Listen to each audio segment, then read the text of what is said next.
Good morning, students. How are you all? Uh, Today we will continue the same chapter, that relations and functions. Relation and function. In my last video, we have already discussed about the Cartesian products and ordered pair and the Cartesian products.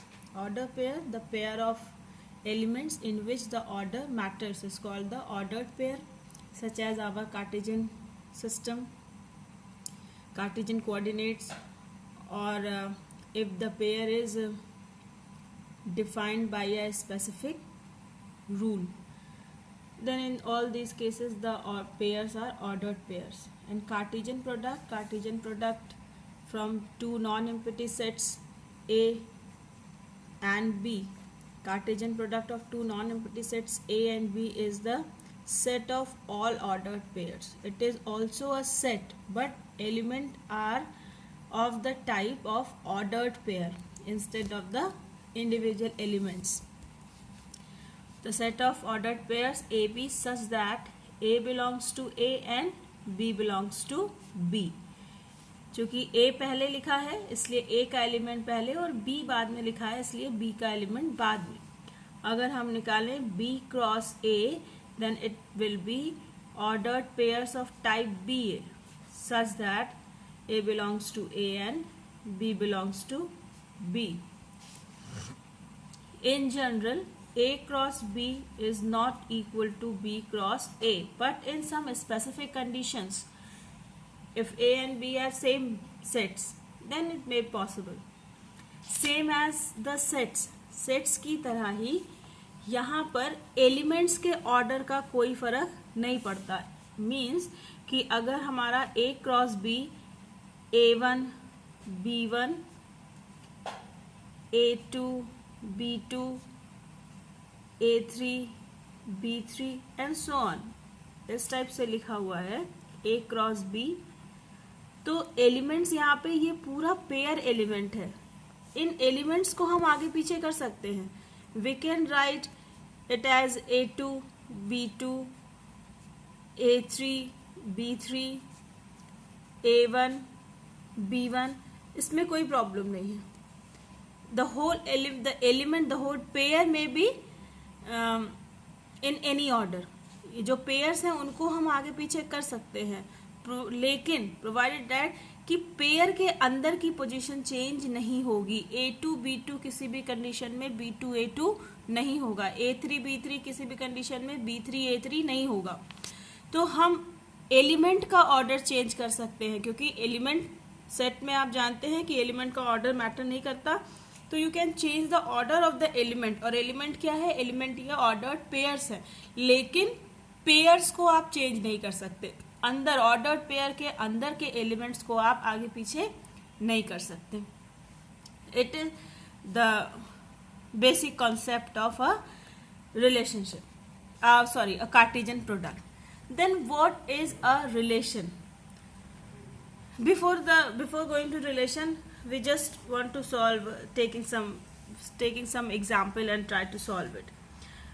Yesterday we have already discussed that two ordered pairs are equal if and only if the corresponding elements are equal. दो ordered pair आपस में equal होते हैं सिर्फ और सिर्फ जब उनके corresponding elements equal हों.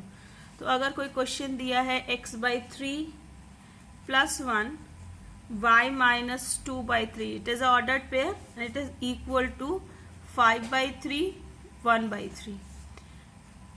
Oh, it is obvious that first element must be equal to first element and second element must be equal to second element. So by this relation you can easily find out the value of x and y. So x/3 plus 1 is equal to 5/3.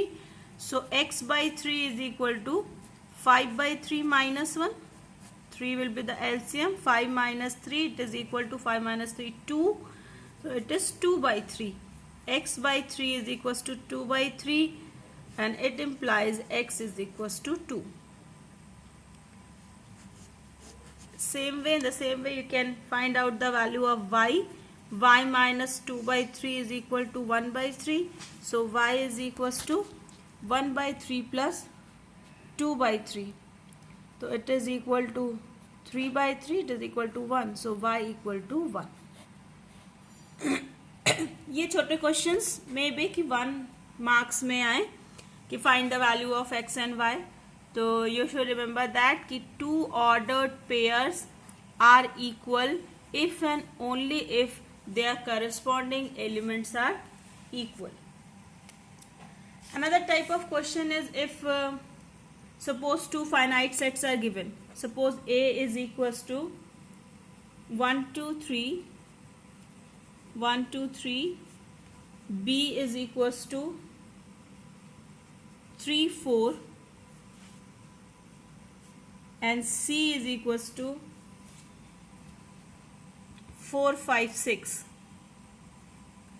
Three finite sets. You can operate all the operations in form of Cartesian products also. जितने भी operations आपने पढ़े हैं set के वो यहाँ पर भी आप अप्लाई कर सकते हैं. कैसे? Suppose if want to find out A cross B intersection C, then A is a set and you know B intersection is another set. B intersection C भी एक set है. तो first of all find B intersection C. B intersection C means set of all elements which are common in B and C. So B is 3 4, C is 4 5 6. 3 is here in B but 3 is not in C, so 3 will not be the element of B intersection C, but 4 is in B, also in C. So 4 5 और 6 C में है लेकिन B में नहीं है. तो therefore B intersection C will be a singleton set 4. Now we want to find out the value of A cross B intersection C. It means 1 2 3. A is 1 2 3 cross singleton set 4.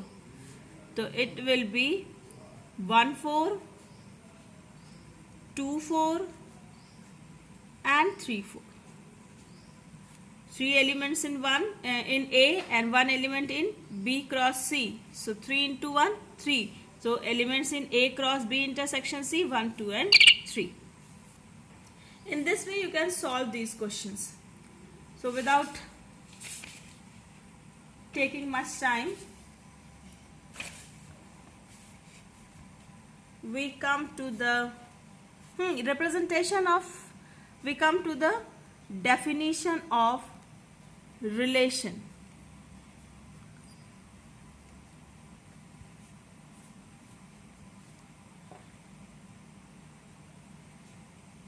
Before starting relation,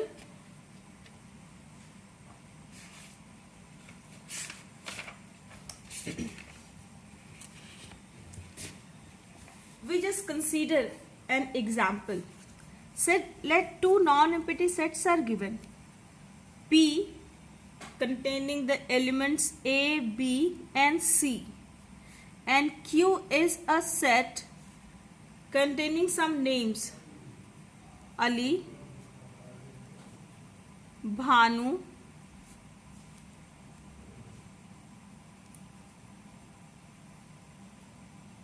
Champa and Disha. Now we want to find out the Cartesian product of P and Q, that is P cross Q. So obviously it is A Ali, A Bhanu, A Champa and so on.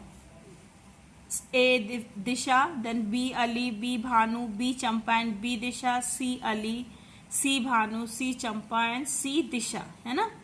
C Disha. So how many elements will be there? Number of elements in P cross Q will be 3 into 4, it is equal to 12. 12 pairs यहाँ आएंगे, मैंने सारे pairs यहाँ नहीं लिखे हैं. Now if we impose a condition on it, अब मैं इस पर एक कंडीशन लगा दूं, कंडीशन या एक रिलेशन कहूं कि first element of P cross Q, first, ये कंडीशन मैं इस पे इम्पोज कर रही हूं कि first element of each pair of P cross Q is the first letter of the second element.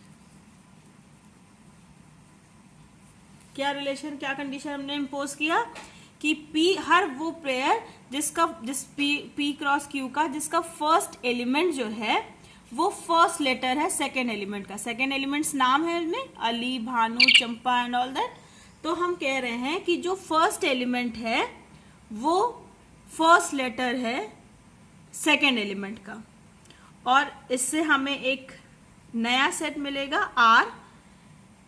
तो इसमें कौन से, क्या सारे पेयर होंगे?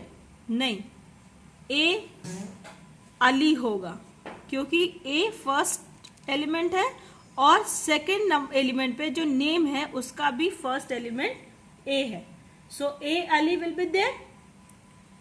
लेकिन क्या ए भानु होगा?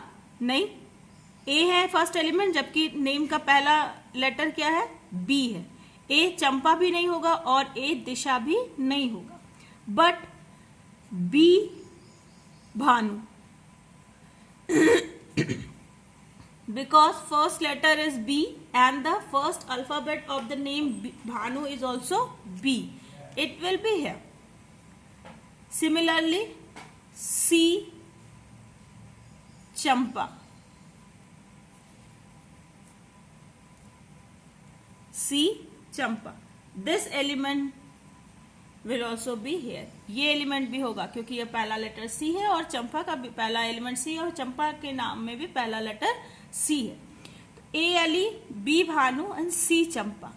तो out of these 12 elements only 3 elements satisfy our given conditions.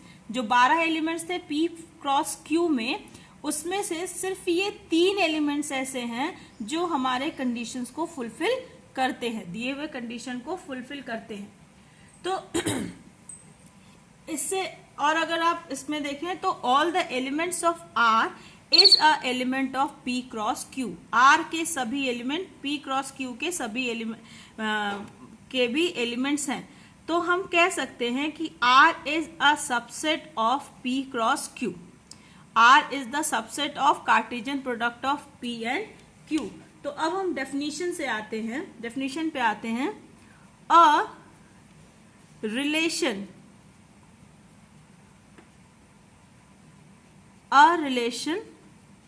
R from a non empty set. अगर सेट एम्प्टी होगा तो आप उस पे कार्टेशियन प्रोडक्ट कैसे निकालेंगे उसका? Non empty set to a non-empty set, a non-empty set A to a non-empty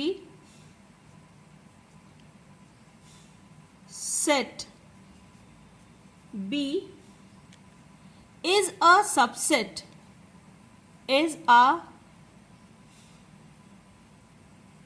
subset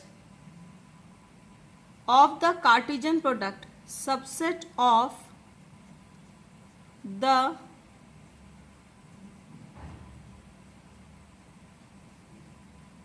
Cartesian product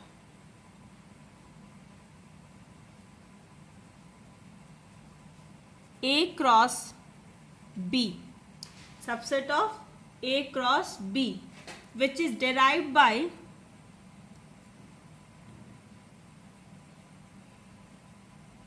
which is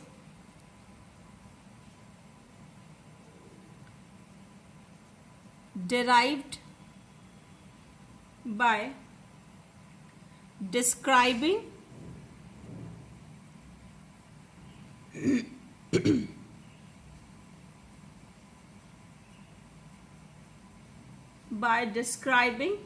a relationship, describing a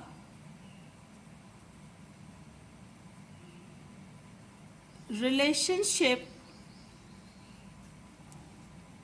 between first element and second element, between first element and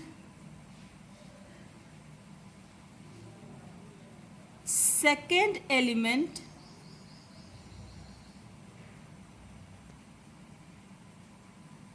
of A cross B. क्या है? A relation R from a non-empty set A to a non-empty set B is a subset of the Cartesian product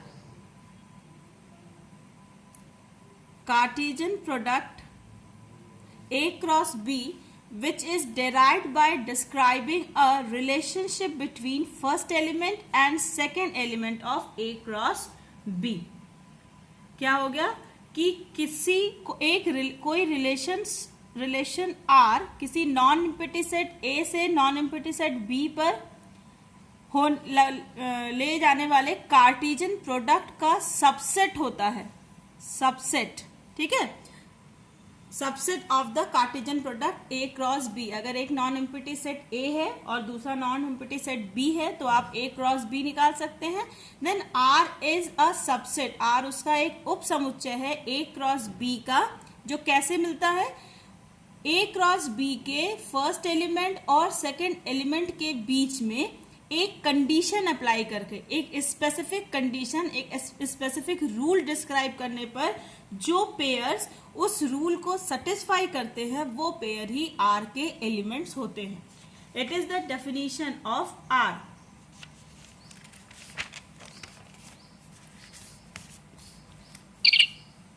suppose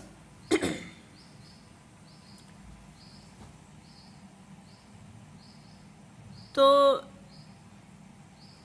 R is equal to the set of ordered pairs such that A belongs to A and B belongs to B and R is a subset of A cross B. अब किसी set A, किसी Cartesian product A cross B पर कितने relations define किए जा सकते हैं? We know that if number of elements in A is equal to P and number of elements in B is equals to Q, then number of elements in A cross B is equal to P into Q. अगर A में P elements हैं और B में Q elements हैं तो A cross B में P into Q element होंगे. R इसका सबसेट है तो हम जानते हैं कि number of subsets of a given set is equal to n if n, where n is the number of elements of A, है ना. अगर A में नंबर ऑफ एलिमेंट्स n हो तो A के सबसेट्स की संख्या कितनी होती है? 2 to the power n. therefore number of relations which can be defined on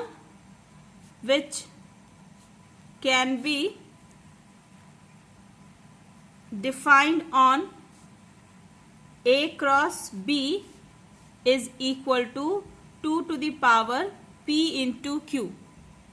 क्योंकि R भी सबसेट है तो number of subset 2 to the power n, यहाँ पे n कितना है? P into Q. तो therefore number of relations which can be defined on A cross B is equal to 2 to the power P into Q. Now sub definition again. First is domain.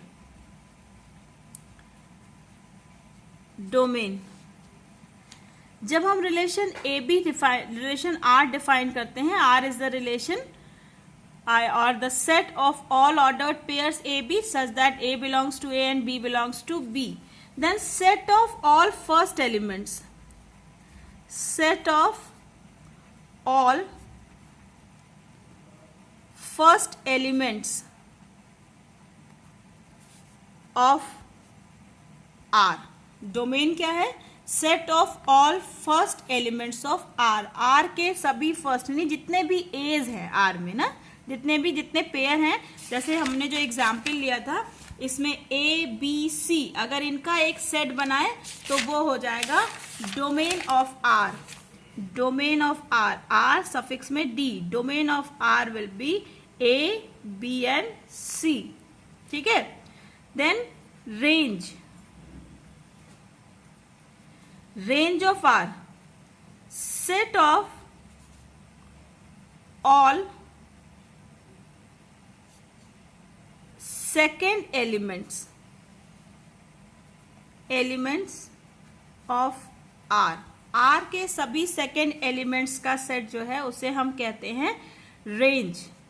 So range of R will be क्या था? Ali, Bhanu, Ali, Bhanu and Champa. It will be the range. Domain, set of all first elements of R. Domain, set of all second elements of R. Then codomain.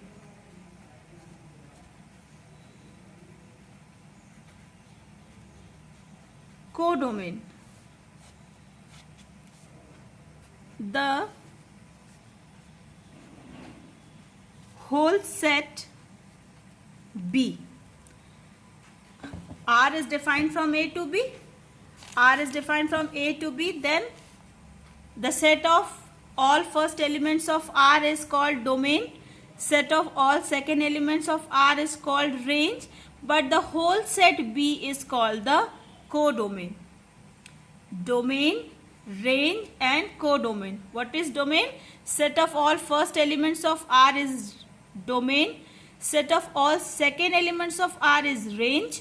And the whole set B, when R is defined from A to B, then this whole set B is called the codomain of relation R. Codomain of relation R.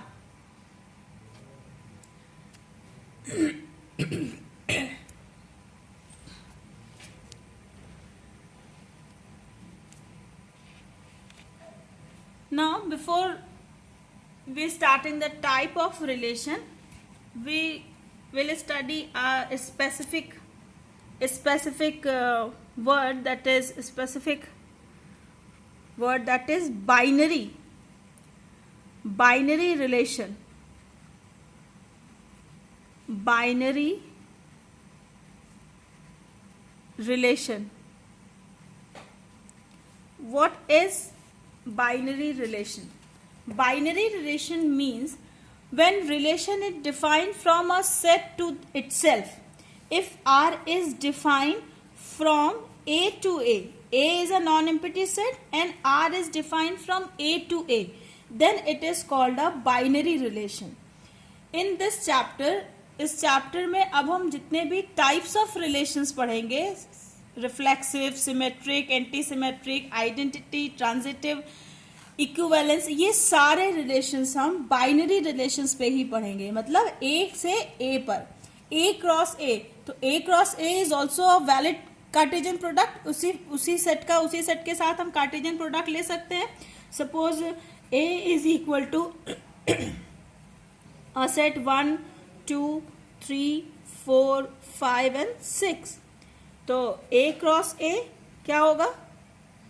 A के सभी elements का A के सभी elements के साथ he ordered pairs 1 2 3 4 5 6 elements हैं.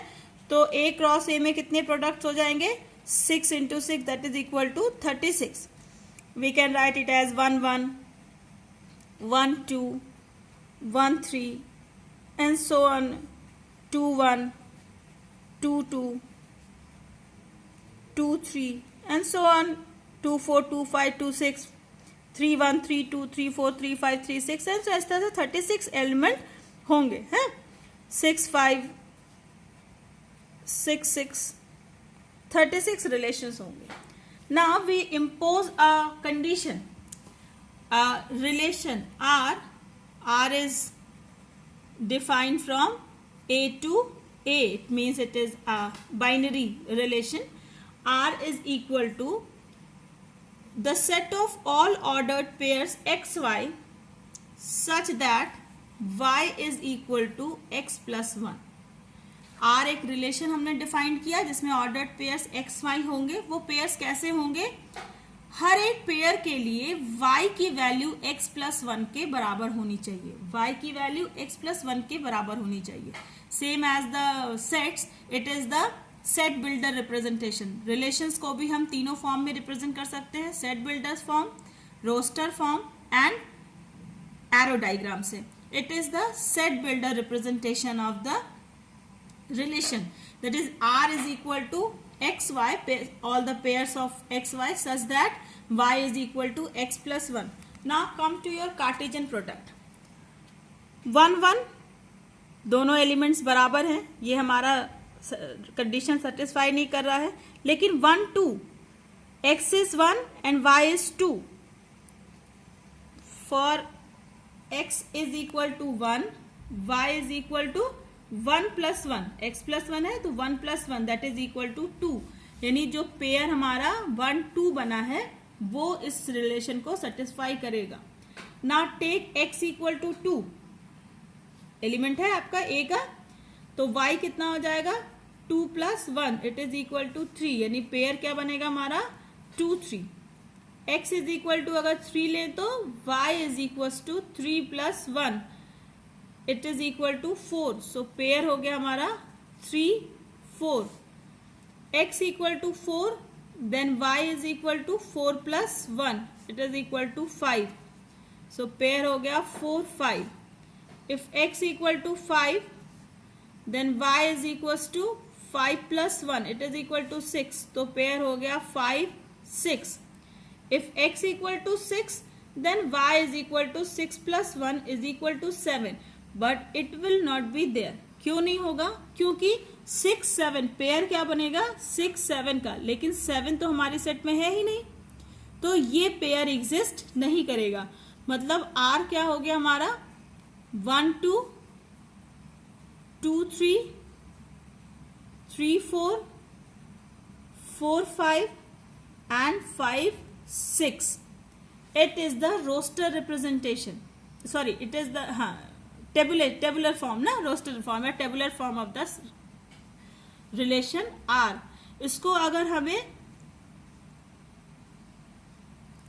Arrow diagram से represent करना हो तो हम कैसे करेंगे? It is your set A, it is again your set A and a relation R is defined from A to R. Here the elements 1 2 3 4 5 6, all the elements of A. Again 1 2 3 4 5 6. Relation किससे किसका है? 1 to 2, 2 to 3, 3 to 4, 4 to 5 and 5 to 6. It is the arrow representation or arrow diagram, visual diagram of the relation R. तो binary relation क्या है? जब R को हम same set A के साथ ही कार्टेशियन प्रोडक्ट लेके जब हम उस पर कोई रिलेशन डिफाइन करते हैं तो उसे हम कहते हैं बाइनरी रिलेशन. यानी binary relation R is defined from A to A. कोई दूसरा सेट B हम नहीं ले रहे हैं. A to A is set the binary of relations. और अब हम अपने जितने भी रिलेशंस पढ़ेंगे वो सभी इन बाइनरी रिलेशंस पर ही पढ़ेंगे. Now from tomorrow we will start the types of relations. Types of relations, domain और कोडोमेन निकालना आप फर्स्ट ईयर में सीख चुके हैं. But if you want to revise it once again, you can inbox में, you can ask me, I will revise this topic for you also to find out the domain and range. किसी relation का domain और range कैसे निकालते हैं, अगर आपको इसमें कोई कन्फ्यूज़न हो, अदरवाइज आप फर्स्ट ईयर में पढ़ चुके हैं, फिर भी अगर आपको कोई इसमें कन्फ्यूज़न हो तो यू कैन आस्क मी, मैं एक उस पर एक वीडियो बना लूँगी. Otherwise from tomorrow we will start the types of the relation. Reflexive relation, symmetric relation, anti-symmetric relation, transitive relation, identity relation, and so on. So for today it is over. For today it is all we have discussed. So till then, keep studying, keep practicing, stay home, stay safe. Goodbye.